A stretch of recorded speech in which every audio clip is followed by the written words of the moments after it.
បងខាងបងអូនធ្វើការបរៀនបងពេលរបៀបភ្ជាប់កាមេរ៉ាប្រកបតូចចូលទូរស័ព្ទដៃអញ្ចឹងនៅពេលដែលធ្វើការភ្ជាប់បងប្អូនត្រូវបើកកាមេរ៉ាដំណើរការចេញភ្លើងអញ្ចឹងសិនចាំយើងធ្វើការភ្ជាប់ចូលទូរស័ព្ទដៃហើយបងចូលទៅកាន់ Play Store នៅក្នុងទូរស័ព្ទដៃបងប្អូនមកដើម្បីធ្វើការ download install កម្មវិធីរបស់វានេះអញ្ចឹងបងចុចពាក្យប៊ូតុងថា search វាយពាក្យថា IW ice cam បន្ទាប់មកយកបងចុចពាក្យថា search នេះគឺជាឈ្មោះ app របស់កាមេរ៉ាផ្ទាល់នេះបងបន្ទាប់មកបងចុចពាក្យ install បន្ទាប់ពីធ្វើការ install ហើយបងយកពាក្យថា open ដល់ចំណុចនេះបងយកពាក្យថា agree ដល់ចំណុចនេះ enable notification now បងយកពាក្យហ្នឹងមកដើម្បី allow notification របស់វាបងយកបើក allow សិនមកបន្ទាប់មកបងចុចសញ្ញាព្រួយខាងលើដើម្បីចូលទៅក្នុងកម្មវិធីវិញហើយយកពាក្យថា cancel អញ្ចឹងដល់ចំណុចហ្នឹងបងចុចសញ្ញាលេខបូក add device ខាងលើនេះមក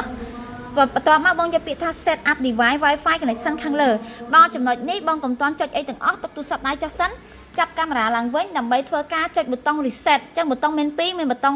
on off និងប៊ូតុង reset នេះខាងឆ្វេងដៃបងចុចសញ្ញាប៊ូតុងនេះមក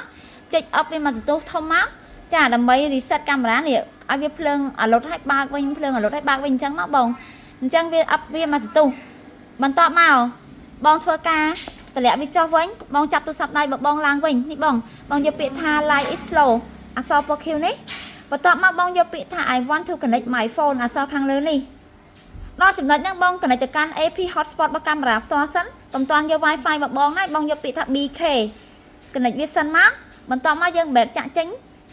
ទៅកាន់កម្មវិធីកាមេរ៉ាវិញនេះដល់ចំណុចនេះគឺ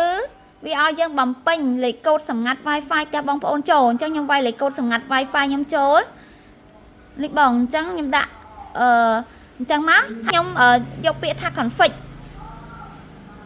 អញ្ចឹងបងប្អូនយកពាក្យថា config start to config ចាបង